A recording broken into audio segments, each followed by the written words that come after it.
Hello students, कैसे हैं आप लोग? ठीक ठाक। मेरा नाम है अंकित और आज हम शुरू करने जा रहे हैं हमारी क्लास 10 की केमिस्ट्री के फर्स्ट चैप्टर का लेक्चर नंबर 3। ठीक, इसमें हम बात करेंगे कि कैसे हम किसी केमिकल रिएक्शन या इक्वेशन को मोर इंफॉर्मेटिव बना सकते हैं। ठीक, तो इस लेक्चर को शुरू करने से पहले थोड़ा सा पिछले लेक्चर की जरा बात कर लेते हैं, तो जरा समझ में आसानी से आएगा कि क्या कहना चाह रहे हैं। देखो, पिछले लेक्चर में हमने पढ़ा था कि कैसे हम किसी केमिकल इक्वेशन को बैलेंस करते हैं और केमिकल इक्वेशन क्या होती है। ठीक ना, एक्चुअली में केमिकल इक्वेशन क्या होती है और कैसे उस केमिकल इक्वेशन को हम बैलेंस करते हैं। ठीक, चलो, तो एक क्वेश्चन है हमारा कि हमने केमिकल इक्वेशन क्यों बनाई थी। ठीक है, हमारे पास वर्ड इक्वेशन थी, हम सेंटेंस की फॉर्म में लिख सकते थे रिएक्शन, मगर हमने उसको वर्ड इक्वेशन में ना लिख के, सेंटेंस में ना लिख के, उसके लिए केमिकल इक्वेशन का यूज किया। क्यों किया, इसका जवाब क्या है? ठीक ना, अगर इसका जवाब तुमको मालूम है, जो कि पिछले लेक्चर में बताया भी था, ठीक, तो बहुत अच्छे से ये लेक्चर भी समझ में आ जाएगा। इसका आंसर ये है कि हम अपने डेटा को थोड़ा सा कंप्रेस्ड, या कह सकते हैं कि कम अमाउंट, कम स्पेस में ज्यादा इंफॉर्मेशन देना चाहते हैं। ठीक ना, हमने केमिकल इक्वेशन इसलिए बनाई कि हमें लिखना कम पड़े, ठीक है ना, और इंफॉर्मेशन हमें पूरी की पूरी मिल जाए या उससे ज्यादा मिल जाए। ठीक है ना, कैसे भी। ठीक, तो वही यही रीजन से, ठीक है ना, कि केमिकल इक्वेशन हमने बनाई कि हमारा डेटा कंप्रेस रहे, ठीक, कम स्पेस में ज्यादा इंफॉर्मेशन हमको मिले। अब उसी कम स्पेस में जो ज्यादा इंफॉर्मेशन हमने इकट्ठी की थी, उसी में और इंफॉर्मेशन डालने जा रहे हैं आज। ठीक है ना, यानी कि आज हम सीखेंगे कि कैसे केमिकल इक्वेशन को, ठीक है, बिना लेंदी किए, ठीक, बिना लेंदी किए, ध्यान रखना, ठीक है ना, और लाइनें नहीं ऐड करनी है। ठीक, बिना लेंदी किए एक ही लाइन में मोर इंफॉर्मेटिव कैसे बना सकते हैं, मतलब उससे और इंफॉर्मेशन मिल जाए। ठीक, तो उसके तरीके हैं, 3 तरीके हम बताते हैं। पहला तरीका है बाय स्टेटिंग द स्टेट या indicating the states of substances। पहला तरीका अभी समझाते हैं एक एक करके। ठीक है, अभी बस लिख रहे हैं, ठीक है, अभी समझाएंगे एक एक करके। ठीक, कोई टेंशन लेने वाली बात नहीं, बहुत सिंपल सी चीजें हैं आज जो समझाने जा रहे हैं। ठीक, समझ में आएंगी, थोड़ा ध्यान देना बस। ठीक है, दूसरा है बाई इंडिकेटिंग, लिखते चलना भाई, कॉपी पेन हाथ में होना चाहिए, कॉपी डेस्क पे और पेन हाथ में, ठीक है ना, दोनों चीजें। By indicating the heat changes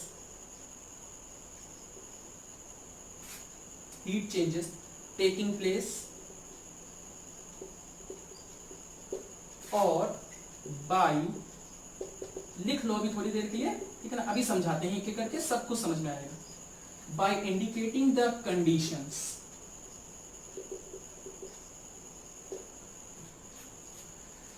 under which the chemical reaction is going on, या कुछ भी, ठीक है ना, by indicating the conditions भी लिख सकते हैं। ठीक, पॉज करके वीडियो लिख लो थोड़ी देर के लिए, ठीक है, फिर एक एक करके समझाते हैं। ठीक, क्या है, ठीक, मतलब मेन बात अपनी ध्यान रखना, ठीक है ना, मेन बात ये है कि हमें क्या करना है, केमिकल इक्वेशन हमने जो रीजन से बनाई है, उसी रीजन की वजह से हम ये सब पढ़ रहे हैं। ठीक है, कि हमने अपने ज्यादा डेटा को कम स्पेस में अरेंज कर दिया। ठीक है ना, ये बात अपनी ध्यान रखना, इसलिए हमने 4 बार बताई है ये बात। ठीक है ना, पिछले लेक्चर में भी 2-3 बताई है और इस लेक्चर में 4 बार ये चीज बोल चुके हैं। ठीक है, तो इसको भूलना नहीं।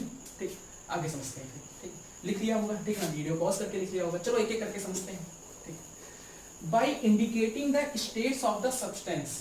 ठीक, ये क्या है, जैसे एक रिएक्शन लेते हैं, सपोज दैट जिंक जब हम सल्फ्यूरिक एसिड में डालते थे तो क्या होता था, हाइड्रोजन गैस निकलती थी, है ना, ये इवोल्यूशन ऑफ गैस का एग्जांपल है। ठीक ना, हाइड्रोजन गैस निकलती थी और साथ में बनता था जिंक सल्फेट। ठीक, अब इनमें जो हमने सब्सटेंसेस लिए हैं, कुछ सॉलिड होंगे, ठीक है, कुछ लिक्विड होंगे, कुछ गैस होंगे।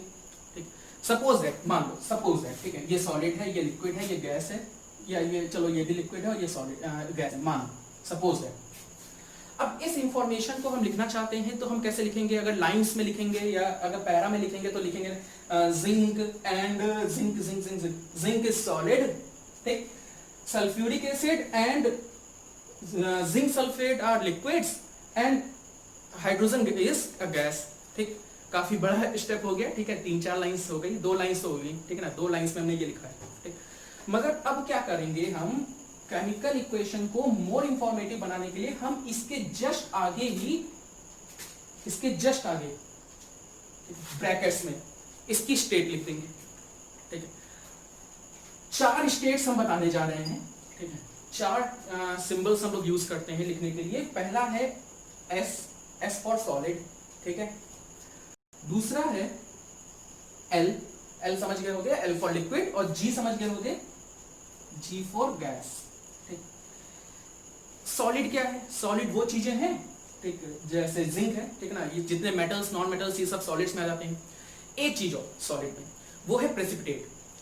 सॉलिड में प्रेसिपिटेट भी आ जाता है, यानी कि हमने पढ़ा था ना, एक कैरेक्टरिस्टिक्स ऑफ केमिकल इक्वेशन में पढ़ा था कि केमिकल रिएक्शन की कुछ कैरेक्टरिस्टिक्स होती हैं, उसमें एक कैरेक्टरिस्टिक थी फॉर्मेशन ऑफ प्रेसिपिटेट, कि प्रेसिपिटेट बनता था। अब उस प्रेसिपिटेट की स्टेट क्या है, ठीक है, तो उसकी स्टेट क्या होती है, सॉलिड, क्योंकि वो सॉलिड होता है, नीचे बैठ जाता है, इसलिए उसकी स्टेट क्या है, सॉलिड है। जितने मेटल्स हैं, नॉन मेटल्स हैं, शुगर है, ये सब सॉलिड में आ जाते हैं। ठीक है, तो ये तो सॉलिड हो गया। ठीक है, कुछ तो सॉलिड हम जानते हैं, एक चीज नहीं जानते थे कि जो है प्रेसिपिटेट जो होता है वो एक्चुअली में सॉलिड होता है। ठीक है, लिक्विड, लिक्विड समझते हो क्या होता है ना। ठीक, गैस, गैस भी समझते हैं आसानी से क्या होता है। ठीक, एक चीज और है, ऑक्सीजन गैस है ना, लिक्विड में, वाटर लिक्विड है। ठीक, एक चीज और है, वो है एक्वस।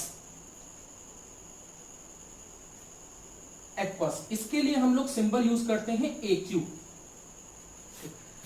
एक्वस क्या होता है यार, एक्वस बना है एक्वा वर्ड से, एक्वस बना है एक्वा वर्ड से। एक्वा वर्ड का यूज कहां किया जाता है, जहां वाटर होता है, ठीक ना, एक्वाटिक एनिमल्स। ठीक, एक्वा गार्ड, ठीक है, घर में एक्वा गार्ड होता है, ठीक है, वो क्या करता है, वाटर को गार्ड करता है ना। तो एक्वा वर्ड का यूज हम लोग वहां पे करते हैं जहां वाटर से रिलेटेड कोई चीज होती है। तो एक्वस सॉल्यूशन वो सॉल्यूशंस होते हैं जो हम वाटर में घोल के बनाते हैं। ठीक है, यानी जिनमें हमने जो सॉल्यूशन हमने वाटर में घोल के बनाया है, ठीक है, वाटर में डिसॉल्व करके बनाया है, उसे हम एक्वस सॉल्यूशन कहते हैं। और उसके लिए सिंबल क्या यूज करते हैं, AQ। AQ, पहले 2 लेटर्स AQ। ठीक, अब जरा देखो, ठीक है, बताते हैं, समझाते हैं। देखो, एक्चुअली में जिंक जो होता है वो सॉलिड होता है। ये जो सल्फ्यूरिक एसिड होता है ना, ये लिक्विड नहीं होता है, ये वाटर में हम लोग घोल के बनाते हैं। तो एक्चुअल में ये क्या है, एक्वस सॉल्यूशन है। ठीक, एक्वस सॉल्यूशन। अब वाटर में घुला हुआ था, ये बना, तो ये जो सॉल्यूशन होगा ये भी वाटर में ही डिसॉल्व होगा, तो ये भी एक्चुअली में एक्वस सॉल्यूशन ही होता है। और जो हाइड्रोजन होती है ये गैस होती है। ठीक है, तो अगर हम लिखें लाइंस में, तो हमें ये लिखना होगा कि zinc is solid, sulfuric acid and zinc sulfate are aqueous solutions while hydrogen is a gas। ठीक है, मगर इसी चीज को हम बहुत ही सिंपल तरीके से लिख सकते हैं अगर हम क्या करें, जस्ट हर एक सिंबल के आगे उसकी स्टेट लिख दें। जैसे जिंक सॉलिड है ना, तो जिंक के आगे ब्रैकेट में लिख दिया S, ब्रैकेट्स में। ठीक है ना, ऐसा ना करना जिंक के आगे डायरेक्ट S लिख दिया, ठीक है ना, वरना वो जिंक सल्फाइड हो जाएगा। ठीक है, नया सब्सटेंस बन जाएगा, S से सल्फर भी होता है ना। चल, ये क्या है, एक्वस सॉल्यूशन है, तो हमने ब्रैकेट में क्या लिख दिया, एक्वस AQ। इसके भी आगे क्या लिख दिया, AQ, क्योंकि ये एक्वस है। और ये कैसे है, ये गैस है, तो इसके आगे क्या हमने लिख दिया, G। देखो, इस केमिकल रिएक्शन या केमिकल इक्वेशन, सॉरी, ठीक है, केमिकल रिएक्शन बार बार निकल जाएगा मुझसे, हो सकता है कभी कभी। ठीक है, केमिकल इक्वेशन ही चल रही है, केमिकल रिएक्शंस तो सारी, ठीक है ना, उसको रिप्रेजेंट करने का तरीका जो है वो केमिकल इक्वेशन है। ठीक है, तो कहीं अगर मुंह से गलती से केमिकल रिएक्शन निकल जाए तो गलत नहीं है, मगर केमिकल इक्वेशन ज्यादा सही। ठीक है, चलो देखो, तो हाइड्रोजन गैस है। अब देखो जरा, इस केमिकल रिएक्शन नहीं, इक्वेशन को देख के लग रहा है कि ये जिंक हमें सॉलिड पता लग रहा है, ये दोनों एक्वस पता लग रहे हैं, और हाइड्रोजन हमें गैस पता लग रहा है। यानी हमने बिना कोई एक्स्ट्रा इंफॉर्मेशन के, बिना कोई और एक्स्ट्रा जो है स्पेस के, हमने इन सबकी स्टेट्स बता दी, जिसको बताने में अगर तुम लैंग्वेज की फॉर्म में लिखोगे तो 2 लाइंस तो कम से कम लग जाएंगी। अगर ये रिएक्टेंट्स और प्रोडक्ट्स ज्यादा हो तो ठीक है, 3-4 लाइंस भी लग सकती हैं। ठीक है, तो वही चीज है कि कोई ज्यादा हमने एफर्ट नहीं लगाया, और बिना एफर्ट लगाए हमने क्या किया, इस इंफॉर्मेशन को, इस केमिकल इक्वेशन को हमने मोर इंफॉर्मेटिव बना दिया। ठीक, क्लियर है बात? कैसे बनाया? By indicating the states. States समझ रहे हो ना? ठीक है ना, सॉलिड लिक्विड गैस, और एक नई है वो है एक्वस। ठीक है, तो by indicating the states of the substances, जो सब्सटेंसेस आपस में रिएक्ट किए हैं, जो प्रोडक्ट्स हैं जो बने हैं, उन सबके हम सब्सटेंसेस के स्टेट्स उसके आगे लिख देते हैं ब्रैकेट्स में, और इससे हमारी केमिकल इक्वेशन एक ज्यादा इंफॉर्मेटिव बन जाती है, एक ज्यादा इंफॉर्मेशन हमको देती है कम स्पेस में। सही है ना? ठीक, सही बोले थे ना कि हमें सारी इंफॉर्मेशन क्या करना है, बहुत छोटे से स्पेस में लिखना है। क्लियर है बात? चल आगे देखते हैं। अब सेकंड वाला देखते हैं, सेकंड वाली स्टेप क्या होता है। ये बात क्लियर हुई 100%? ठीक है, वैसे पता कैसे लगेगा क्लियर हुई कि नहीं हुई? नहीं क्लियर हुई तो दोबारा देखना वीडियो, ठीक है, दोबारा देखना। नहीं हो तो कमेंट सेक्शन में जो है बता देना कि क्या नहीं समझ में आया, ठीक है, बता दिया जाएगा। ठीक, कमेंट सेक्शन में अगर तुम कमेंट्स में लिखोगे कि अगर मुझे ये बात समझ में नहीं आई है, तो जब भी पढ़ेंगे कभी कमेंट्स तो हम पक्का बता जरूर देंगे। ठीक है, क्लियर है बात? ठीक, आगे बढ़ते हैं। ठीक, सेकंड क्या है देखो, सेकंड हमने बताया कि बाय इंडिकेटिंग, हो सकता है कुछ लैंग्वेज चेंज हो जाए जो तुमने लिखी है अपनी कॉपी में, by indicating the heat changes.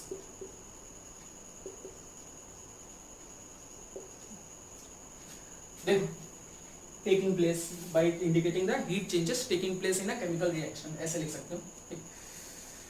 Main हमारा जो हेडिंग है वो देखो समझाते हैं। देखो, रिएक्शंस दो टाइप्स की होती हैं हीट के केस में। ठीक है, एक होती है एक्सोथर्मिक रिएक्शंस, एक्सोथर्मिक, और दूसरी होती है एंडोथर्मिक।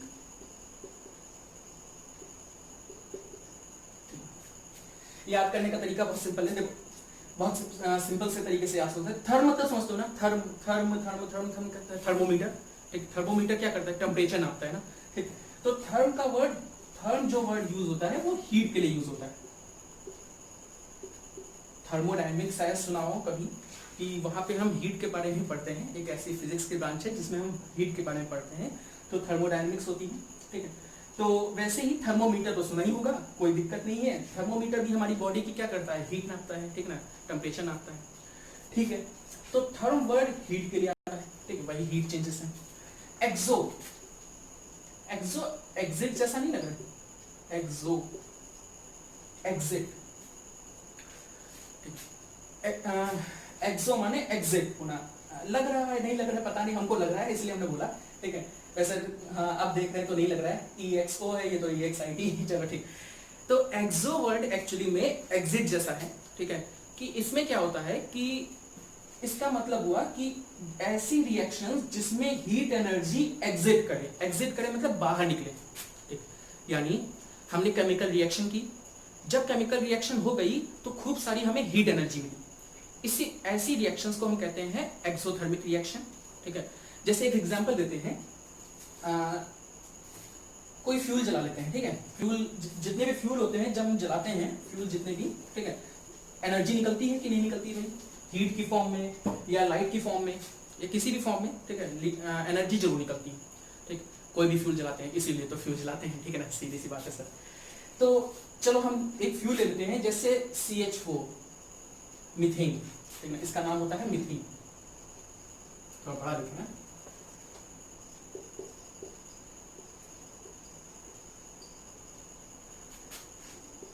जब इसको ऑक्सीजन की प्रेजेंस में जलाते हैं तो क्या होता है, CO2 निकलती है और वो H2O बनता है। CO2 बनती है और H2O बनता है। ठीक है, ये एक हीट चेंजेस है। क्यों? क्योंकि H2O के संग मतलब जब मीथेन और ऑक्सीजन को आपस में बर्न करते हैं भाई, तो ये तो मालूम है यार कि कोई भी कंबशन करना है, कोई भी हमें किसी चीज को बर्न करना है तो उसके लिए क्या चाहिए, ऑक्सीजन चाहिए। ये एक फ्यूल है मीथेन गैस। ठीक, ये उसको ऑक्सीजन हमने दी, ठीक ना, बर्न कराया, बर्न कराने से कार्बन डाइऑक्साइड और H2O बना। ठीक है, CO2 और H2O बना, और साथ में हमको क्या मिलता है, बहुत सारी एनर्जी मिलती है, हीट की फॉर्म में, लाइट की फॉर्म में। ठीक, एनर्जी मिलती है ना, उसको हम लिखने के लिए क्या करते हैं, यहाँ पे प्रोडक्ट्स में, क्योंकि हमको मिल रही है ना, जो मिलता है वो प्रोडक्ट्स होता है ना, तो प्रोडक्ट्स में हम लोग क्या करते हैं, प्लस हीट लिख देते हैं या हीट एनर्जी लिख देते हैं, जो भी लिखना चाहो, या एनर्जी भी लिख सकते हो, सिर्फ एनर्जी भी लिख सकते हो, हीट एनर्जी भी लिख सकते हो, हीट भी लिख सकते हो, कुछ भी लिख सकते हो। ठीक है ना, जो भी तुमको है, एनर्जी ज्यादा से है ना, ठीक है ना, इसमें सारी एनर्जी आ गई, हीट भी आ गई, लाइट भी आ गई, सब आ गई, ठीक है ना। तो एनर्जी प्लस एनर्जी हम लिख देते हैं।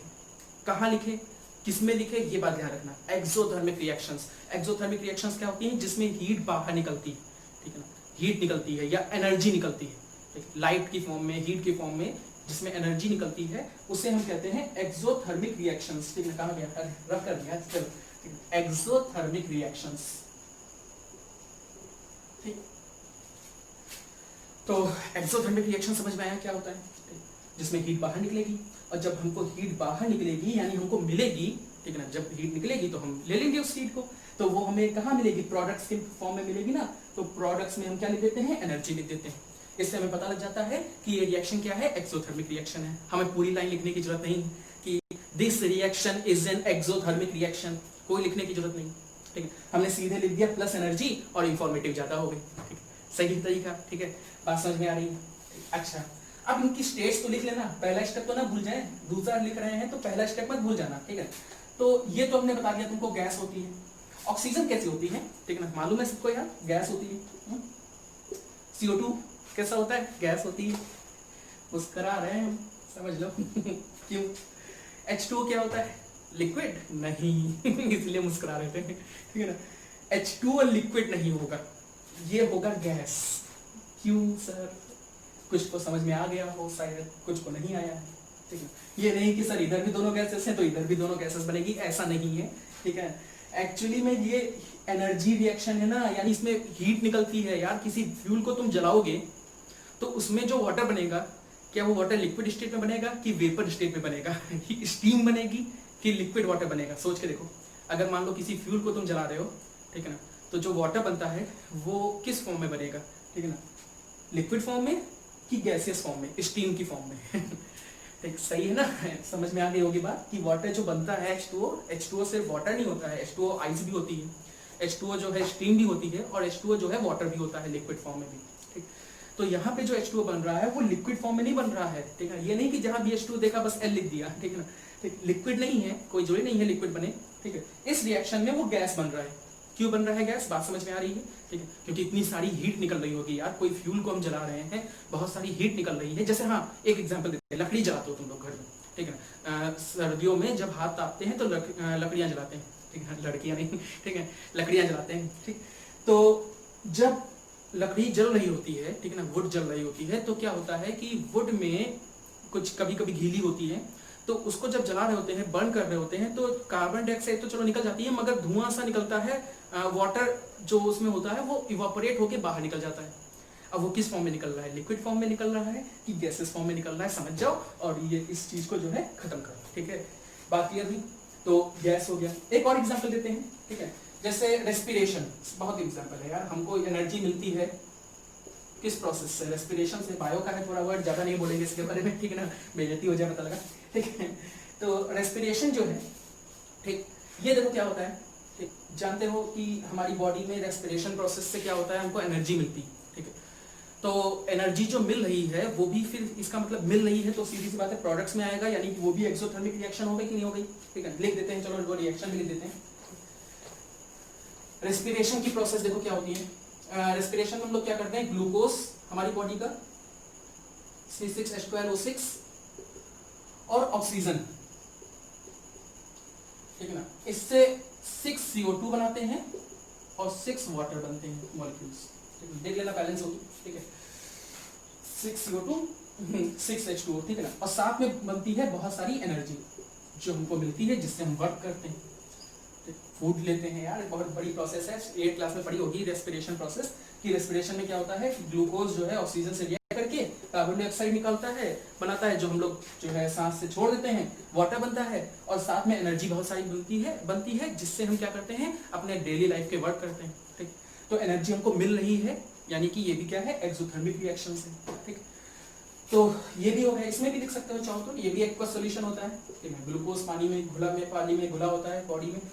ऑक्सीजन ये गैस होती है, CO2 गैस होती है, यहाँ वाटर जो बनता है वो हमारी बॉडी में, ठीक है, भाप बन के नहीं निकलता है कि मुंह से ऐसे हा हा किया तो जो है पानी, ठीक है, वाटर का जो है, ठीक, बहुत सारा जो है गैस निकला है, ठीक है, गैस की फॉर्म में, ऐसा नहीं है, ठीक ना, ये लिक्विड की फॉर्म में बनता है, ठीक, और एनर्जी तो एनर्जी है, ठीक, ये बात समझ में आई।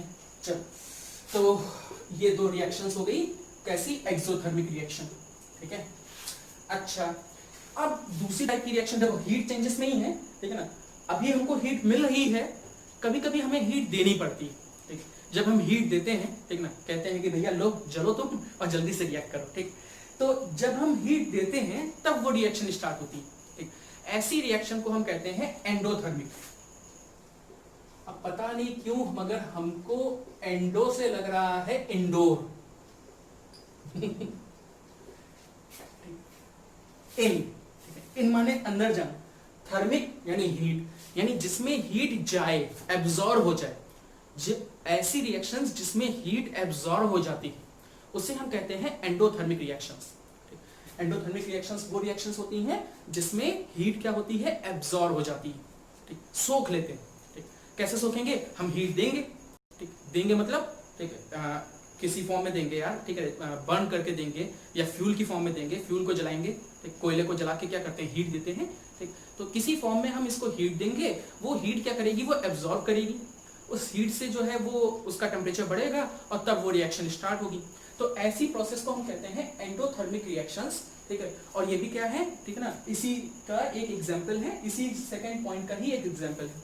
इसमें हम हीट कहाँ लिखेंगे, ठीक, हम दे रहे हैं, अब तुम सोच के देखो, अच्छा थोड़ा सा लॉजिकली सोच के देखो कि अगर हम हीट दे रहे हैं तब ये रिएक्शन हो रही है, तो हमें रिएक्टेंट्स में हीट लिखना पड़ेगा कि प्रोडक्ट्स में हीट लिखना पड़ेगा, हम दे रहे हैं इसका मतलब क्या है कि रिएक्टेंट्स में हीट लिखना पड़ेगा, बस लिख डालो, ठीक। एग्जांपल देखो, बताते हैं, रेस्पिरेशन का ही अपोजिट जो पेड़ करते हैं मालूम है, फोटोसिंथेसिस, इसको हटा देते हैं हम, ठीक है, अब समझ में बात आ गई होगी। एग्जांपल एक दे देते हैं बस, फोटोसिंथेसिस रिएक्शन,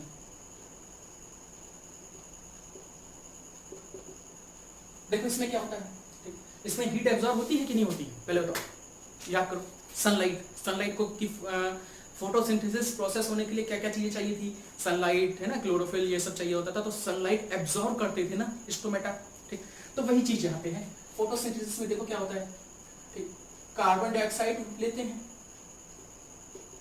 वाटर लेते हैं प्लांट्स, ठीक, और साथ में क्या करते हैं, इनको हमें क्या देनी पड़ती है, एनर्जी देनी पड़ती है, किस फॉर्म में, सनलाइट की फॉर्म में, या सनलाइट लिख सकते हैं या हम इसको एनर्जी भी लिख सकते हैं, मगर एनर्जी हमने कहाँ लिखा देख सकते हो, लेफ्ट साइड में, किस साइड में, रिएक्टेंट्स की साइड में हमने एनर्जी लिखा, प्लस एनर्जी, सनलाइट, क्योंकि यहाँ पे सनलाइट की फॉर्म में एनर्जी होती है इसलिए हमने सनलाइट लिख दिया है, बट तुम सीधे एनर्जी भी लिख सकते हो, सिर्फ एनर्जी भी लिख सकते हैं, सनलाइट लिख दिया कोई दिक्कत नहीं है, क्योंकि हमको मालूम है कि एनर्जी हम कहाँ से ले रहे हैं, सन से ले रहे हैं, इसलिए सनलाइट एनर्जी, हम नहीं मतलब प्लांट्स, ठीक है, बात समझे।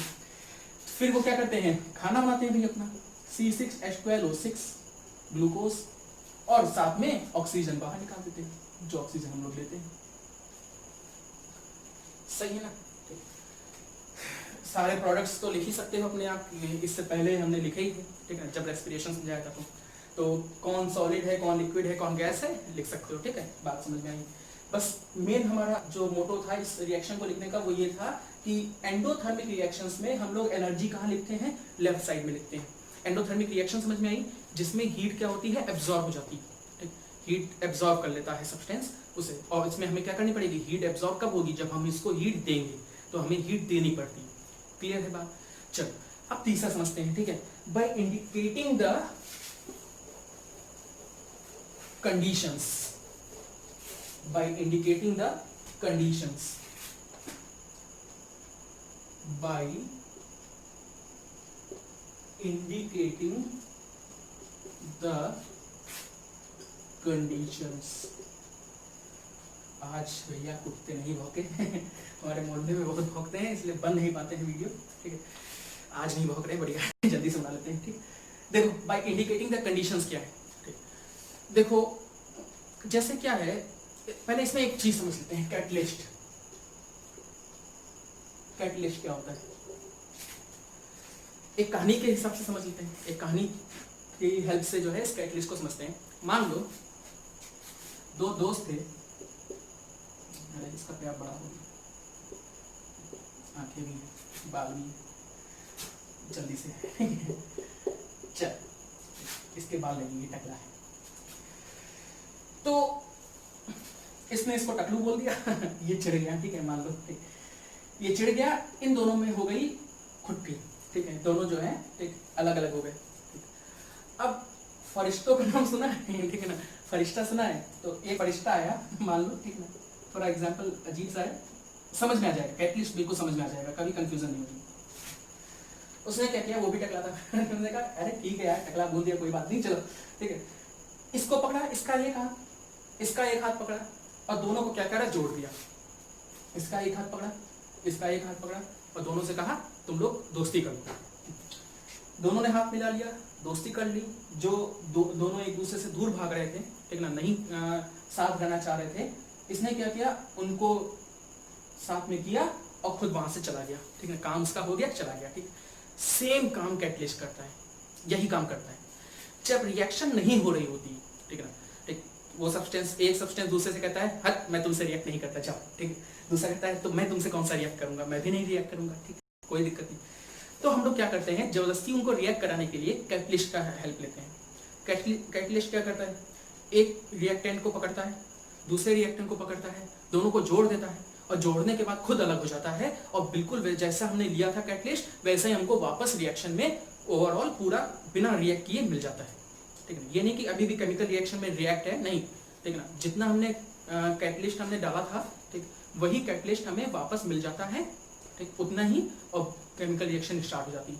तो केमिकल रिएक्शन को स्टार्ट करने के लिए, या कभी कभी केमिकल रिएक्शन क्या होता है, आ तो रही होती है मगर बहुत धीरे धीरे, मतलब बहुत बहुत स्लो प्रोसेस हो रही होती है, ठीक है, मतलब दोनों दोस्ती तो करना चाह रहे हैं मगर एक साल बाद करेंगे, ठीक है, और हमें चाहिए कल, कल हमारा पेपर है, ये हमारे पीछे बैठता है, तो क्या करें हम, ठीक है, हमारे पीछे बैठता है, अब दिखाएगा तो यही दिखाएगा, तो दोस्ती हमें कल करनी है, एक साल बाद होगी।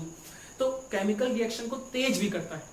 कैटलिस्ट का काम क्या है कि केमिकल रिएक्शन को कैसे तेज कर सके, ठीक, अगर बहुत स्लो प्रोसेस है तो तेज कर देगा, बहुत तेज हो रही है एकदम से सारी रिएक्शन हो गई, ठीक है, ठीक, सारी दोस्ती एक ही दिन में निभा ली, ठीक, तो ऐसी चीज में क्या करता है कि वो स्लो भी कर देता है। जैसे क्या किया हमने, जैसे रिएक्टेंट लिया, सारा रिएक्टेंट एकदम से जो है खत्म हो गया, सारा रिएक्टेंट एकदम से जो है रिएक्ट करके प्रोडक्ट में बन गया, मगर हम चाहते थे धीरे धीरे हो, ठीक, ताकि जो है ना, जैसे आप सोच के देखो कि तुम्हारा जो है, तुम्हारे घर में सिलेंडर जो होता है उसमें रोटी तुम पकाते हो, ठीक है, मतलब मम्मी पकाती है जो भी है, ठीक है, तो अगर वो सारी हीट एक साथ निकल जाए तो क्या होगा, ठीक, पक गई रोटियां, ठीक ना, पूरे महीने भर की रोटियां एक ही दिन में पक जाएंगी ठीक। तो अब क्या है, प्रॉब्लम होगी ना, तो हम चाहते हैं ये प्रोसेस क्या हो, धीरे धीरे हो, ठीक है।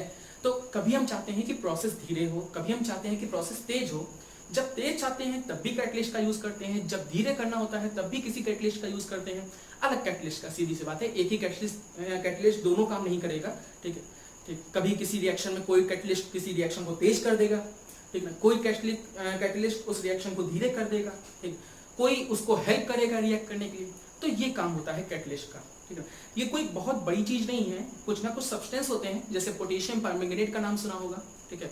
तो ऐसे ही कुछ रिएक्शन, कुछ केमिकल्स होते हैं, कुछ सब्सटेंसेस होते हैं जो हम क्या करते हैं, किसी रिएक्शन में डालते हैं और उससे क्या होता है, रिएक्शन स्टार्ट हो जाती है, या उसके जो स्पीड है उसको कंट्रोल कर लेते हैं, ठीक है, कंट्रोल कर लेते हैं, ठीक, तेज करनी होती है तेज कर देते हैं, धीमे करनी होती है तो धीमे कर देते हैं, ठीक। मगर कैटलिस्ट रिएक्ट नहीं करता है, रिएक्ट करेगा मगर बाद में जब फाइनली जो है हमको जब मिलेगा वो कैटलिस्ट, तो पूरा का पूरा वैसा ही मिल जाएगा जितना हमने यूज किया था, ठीक है। ये नहीं कि केमिकल रिएक्शन में वो खुद ही जुड़ गया, ठीक है ना, अब हम भी जो है तुम्हारे संग दोस्ती करेंगे, अब हम भी अर्थ पे ही रहेंगे, ऐसा नहीं, ठीक है ना, वो हमेशा जो है बाहर निकल जाएगा, ठीक है, और हमें उतना ही मिल जाएगा जितना हमने यूज किया था।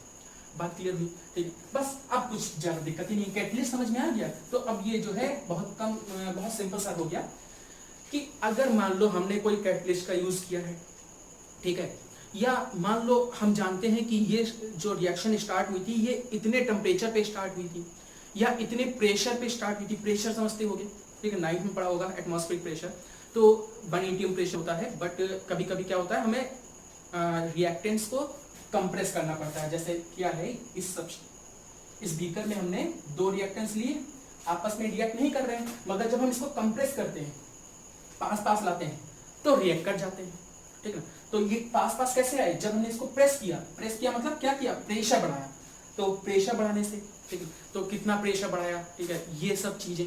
तो ये जो कंडीशंस होती हैं, कौन सी कंडीशंस, फिर से समझो, टेम्परेचर, मान लो हमने 150 डिग्री टेम्परेचर पे गर्म किया, और गर्म करने से क्या हुआ कि ये दोनों सब्सटेंस आपस में रिएक्ट कर गए, तो टेम्परेचर हो सकता है कंडीशन, प्रेशर हो सकती है कंडीशन, ठीक है ना, प्रेशर हमने बढ़ाया और वो सब्सटेंस आपस में रिएक्ट कर गए। नहीं रिएक्ट कर रहे थे, कैटलिस्ट हमने डाला, तो ये भी एक कंडीशन है।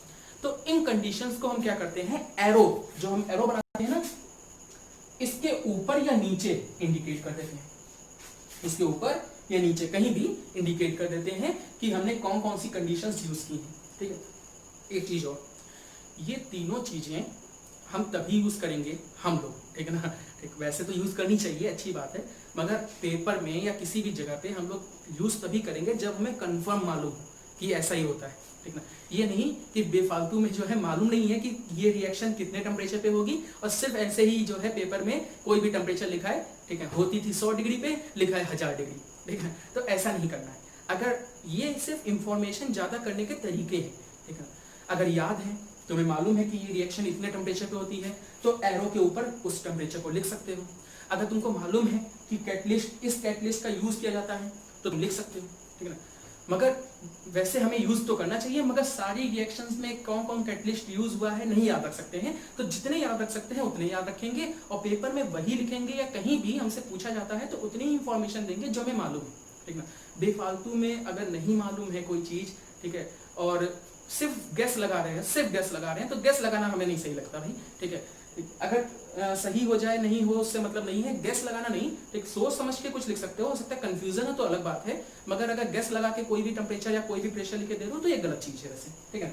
चलो, तो हम क्या करते हैं, उन कंडीशंस को एरो के ऊपर या नीचे लिख देते हैं। जैसे एक एग्जांपल देके समझाते हैं तो समझ में बहुत आराम से आ जाएगा। जैसे नाइट्रोजन गैस होती है और ऑक्सीजन गैस होती है, जब ये रिएक्ट करती है आपस में तो नाइट्रोजन मोनोऑक्साइड बन जाता है,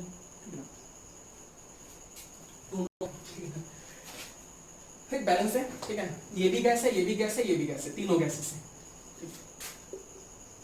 ठीक है भाई, ये हो गया। अब क्या है कि ये रिएक्शन ऐसे नहीं स्टार्ट होती है, ठीक है ना, इसके लिए हमें क्या करना पड़ता है, 300 डिग्री सेल्सियस टेम्परेचर लेना पड़ता है। अब जैसे हमको याद था तो हमने लिखा, अगर टेम्परेचर हम भूल जाते मान लो जैसे सपोज है, तो हम नहीं लिखते, ठीक है ना, ये बस यही समझा रहे हैं, ठीक है ना। अगर ना मालूम हो तो मत लिखो, कोई दिक्कत नहीं है, बट अगर लिख दोगे तो ज्यादा इंफॉर्मेटिव हो जाएगी, हम बस इंफॉर्मेटिव ज्यादा बना रहे हैं, ठीक है। 300 एटीएम प्रेशर लेते हैं, जिंक ऑक्साइड और क्रोमियम ऑक्साइड का एक कैटलिस्ट लेते हैं, ये मतलब ब्रैकेट नहीं बनाने हैं, समझाने के लिए बताया कि ये कैटलिस्ट है, ठीक है, ब्रैकेट में बना देना, ठीक है। जिंक ऑक्साइड और क्रोमियम ऑक्साइड, क्रोमियम, ठीक, लिख देते हैं ना, जिंक ऑक्साइड प्लस क्रोमियम, सी बन जाए यार, क्रोमियम, क्रोमियम, ठीक सही, ऑक्साइड, जिंक ऑक्साइड और क्रोमियम ऑक्साइड का हम लोग क्या करते हैं, कैटलिस्ट लेते हैं, ठीक, 300 degree temperature, 300 degree Celsius temperature लेते हैं और 300 एटीएम प्रेशर लेते हैं, और तब जाके ये बनता है। तो अब हमने इस इंफॉर्मेशन को देखो कितनी सिंपल फॉर्म में, ये तो हमने सिर्फ समझाने के लिए बताया था, ठीक है ना, लिखने के लिए, ठीक। इस केमिकल रिएक्शन से देखो तुम्हें कितनी इंफॉर्मेशन मिल रही है, इन सब की स्टेट्स पता लग रही हैं, सारी कंडीशन पता लग रही हैं। अगर यही सारी चीजें तुम अगर वर्ड्स में लिखोगे तो कितना लंबा पहुंचेगा, आधा पेज पहुंच जाएगा, सही बता रहे हैं, ठीक ना। सिर्फ एक केमिकल रिएक्शन को लिखने के लिए हाफ पेज की जरूरत पड़ेगी, इन सभी इंफॉर्मेशन, जो सारी इंफॉर्मेशन हमने एक लाइन में लिख डाली। तो ये हमने आज समझा है कि कैसे किसी केमिकल इक्वेशन को हम शॉर्ट फॉर्म में और ज्यादा इंफॉर्मेटिव बना सकते हैं। एक एग्जांपल और लेते हैं फिर खत्म करते हैं, ठीक है। जैसे फोटोसिंथेसिस चलो देखते हैं, ठीक है। फोटोसिंथेसिस अभी जो पढ़ी थी हमने, इसमें क्या होता था कि 6CO2 प्लस 6H2O लेके वो क्या बनाता है, ग्लूकोज बनाता है, C6H12O6 प्लस ऑक्सीजन बनती है, ठीक है। अब क्या ऐसे बना लेता है क्या, नहीं ना, कुछ चाहिए होता है, क्या चाहिए होता है, सनलाइट, सनलाइट चाहिए होती है, और क्या चाहिए होता है, और क्या कंडीशन है, क्लोरोफिल, याद है क्लोरोफिल चाहिए होता है, ग्रीन पिगमेंट पढ़ा होगा फोटोसिंथेसिस में, ठीक है ना। क्लोरोफिल क्या होता है, ग्रीन पिगमेंट होता है, वो चाहिए होता है। तो ये कंडीशन सब लिख दी, ठीक है ना, बस सिंपल। प्रेशर कुछ ऐसा कुछ चाहिए नहीं होता है, वो अपने आप ही खाना बना लेते हैं हर प्रेशर पे, ठीक है ना, 1 atm प्रेशर ही होता है, ठीक। तो प्रेशर और टेम्परेचर हमने नहीं लिखा क्योंकि उसमें जरूरत ही नहीं होती है, ठीक है। ये ऐसा समझ लो हमको मालूम नहीं था तो हमने नहीं लिखा, बस सीधी सी बात है, ठीक। तो जो चीज मालूम है उतना लिखेंगे, बात क्लियर हुई, ठीक है। अगले लेक्चर में हम पढ़ेंगे कि टाइप ऑफ रिएक्शंस क्या होती है, यानी कि हमारी केमिकल रिएक्शंस कितने टाइप्स की होती हैं, ठीक है ना। तब तक के लिए अपना ख्याल रखो, ठीक है ना, पढ़ाई करते रहो, ठीक है।